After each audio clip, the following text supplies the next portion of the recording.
EU interior ministers are holding an emergency meeting to discuss growing regional tensions over migration, a worsening crisis which has plagued the bloc for years.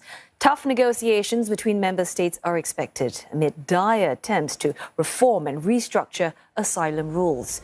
Thousands of people fleeing conflict and poverty in the Middle East, Asia and Africa have been trying to make their way into Europe year after year, often via perilous sea journeys. And for more, Rosie Burchard, she joins us live now from Brussels. Rosie, what exactly has been discussed so far at this regional meeting?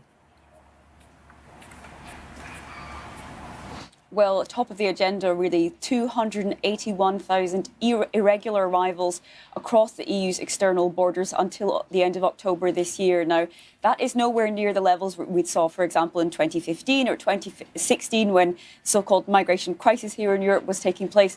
However, it is up significantly, around 77% compared to the same period of last year. Now, at the core of this emergency debate is a dispute between France and Italy, because Italy recently refused to let an NGO ship which was carrying people that had been rescued in the Mediterranean to safety. Now, Italy refused to let that ship dock. France subsequently did, but then France suspended a separate deal under which it was prepared to take in some asylum seekers from Italy. Now, France then called for this emergency meeting. What we're looking at is trying to find, EU ministers at least, trying to find some sort of common ground here, a way out of this particular crisis. Some of those measures will be, for example, looking at more cooperation with countries of origin. Several thousand of those that have crossed this particular route, which is from North Africa up toward Italy and France this year, have been, for example, from Bangladesh. And the European Commission, headquartered in this building behind me, has been in talks with the Bangladeshi government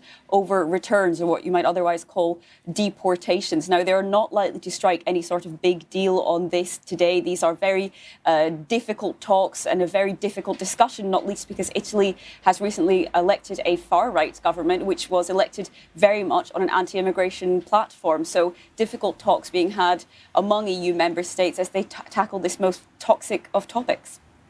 That's right, Rosie. And of course, we know that years of talks have certainly failed to yield much progress, when it comes to addressing this migrant crisis. So all in, you would say you're not very optimistic that this meeting is likely to be any different.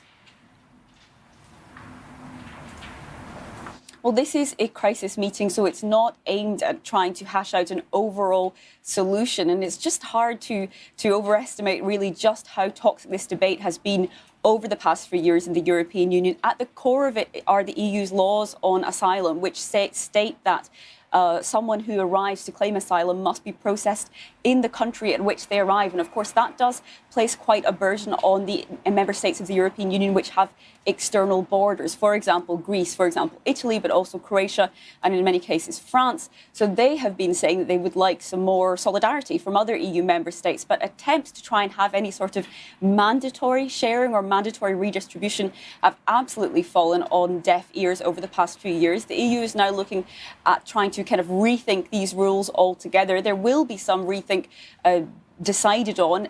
It's expected at least over the next few months, not today. But of course, what has changed the nature of this debate is that just over the past few months, really, the EU has seen registrations of more than 4 million Ukrainians fleeing Russia's war in Ukraine.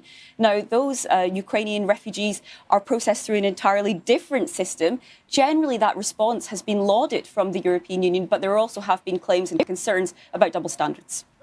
Certainly a worrisome migrant crisis there. Thanks very much, Rosie Burchard, for that, speaking to us in Brussels.